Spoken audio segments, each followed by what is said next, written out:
Conspiracies. This is Cassie.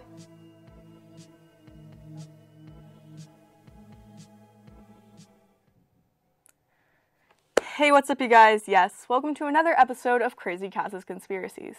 Today's episode is part of a two-part series discussing a popular 90s music conspiracy, the unsolved murders of Tupac Shakur and Biggie Smalls. Today, Tupac's. September 7th, 1996, Tupac Shakur and Suge Knight, the then CEO of Death Row Records, attended a Mike Tyson fight at the MGM Grand in Las Vegas. Shakur had a run-in with an alleged member of the Orlando Southside Crips gang, Orlando Anderson, in the casino lobby. There was a brief fight. Shakur and Knight's and entourage got involved, but it was eventually broken up, and the men went their separate ways. Shakur and Knight headed out towards Club 662, a nightclub owned by Knight. While Shakur and Knight were on their way to the club, around 11 p.m., while they waited at a stoplight, at the intersection of Flamingo and Koval, a white Cadillac pulled up next to them on the passenger side. An unidentified gunman then fired 14 shots into their car. Tupac was hit 4 times, twice in the chest, once in the arm, and once in the thigh, with one bullet puncturing his right lung. Knight was injured by a bullet fragment that hit him in the head, but otherwise walked away unscathed. After this break, we will discuss exactly what happened after this.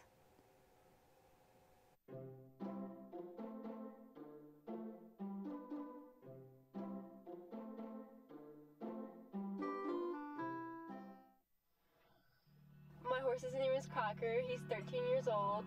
He's a thoroughbred horse. I've had him since August, and he's definitely the best horse I've ever had.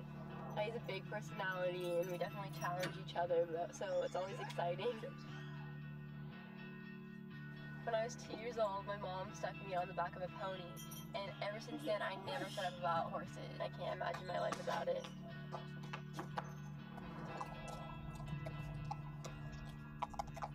I like riding horses because it gives me an outlet from a stressful day, and you know, your horse is your teammate, so you have to form a bond with them, and it's not just you or just the horse, you have to work together.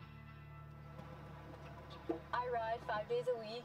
We have a pretty intense training schedule. We do a lot of endurance training because endurance is the foundation for jumping. If you don't have good endurance, you can't jump and you can't win your classes.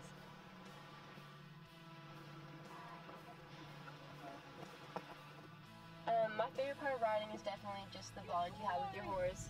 Your horse knows you and you know them. You know he's always going to be there for you.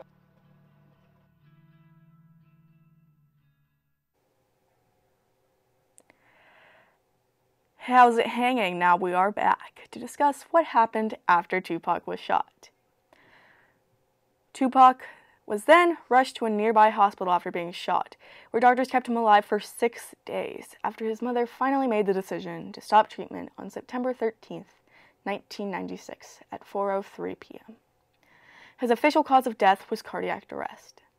Investigators looked into a number of suspects following Tupac's death, including Anderson.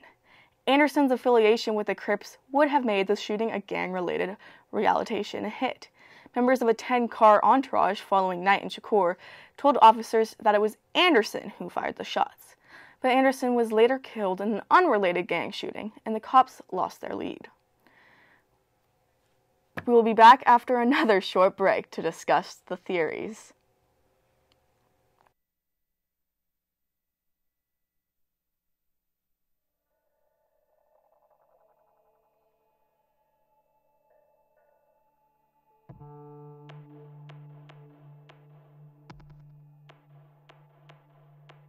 Turn away.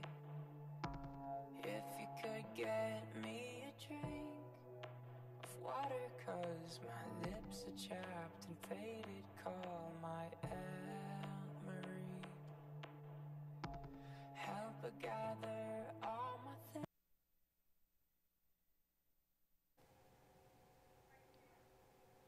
Welcome back. Now let's get to the theories. Theory 1. Suge Knight killed Tupac, and he had his motives. First, Tupac was serving a 4.5-year sentence after conviction of sexually abusing a 19-year-old fan.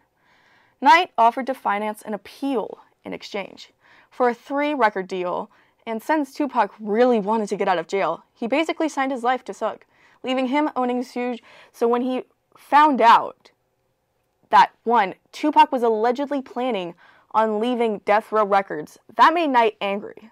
And Tupac fired the lawyer that signed him on the label a week before this happened.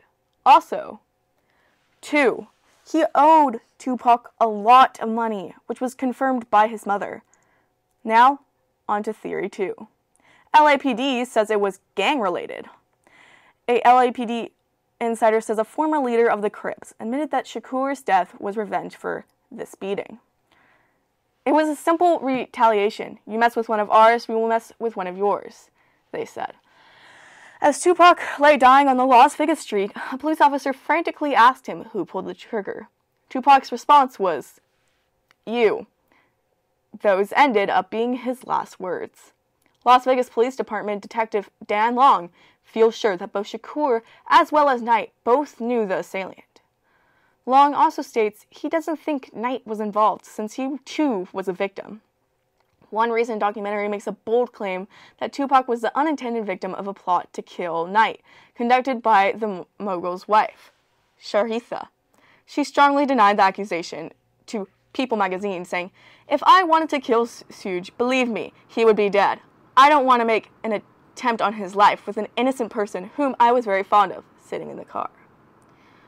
What do you think of that? After this break, we will discuss our final theory.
What's poppin', B?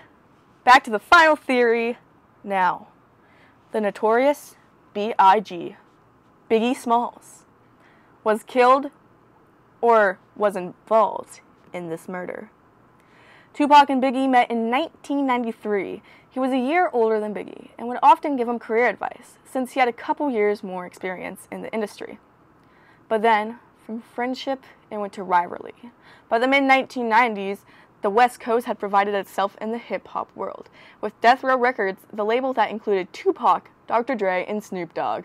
Meanwhile, Biggie's 1993 album, Ready to Die, helped give the East Coast label Bad Boy Records, Puff Daddy's label, some recognition along with Jay-Z's Reasonable Doubt. Tupac and his fans interpreted Biggie's 1994 song, Who Shot Ya, as a diss track because he had been robbed and shot 2 months before the song's release. The track's lyrics described a situation very similar to what happened to Tupac. But then, in the 1996 song, Hit 'Em Up, Tupac struck back. He alluded to having an affair with Biggie's wife, Faith Evans, and also straight up insulted Biggie. Theories also state that Biggie paid $1 million for the murder of Tupac and supplied the gun, saying that he wanted it to be his gun. Yet according to police, neither Biggie or people connected to him were questions. That concludes part 1 of the Tupac and Biggie murders. Stay tuned for next week for the conclusion, Biggie's unsolved murders. I'm about to see you guys later.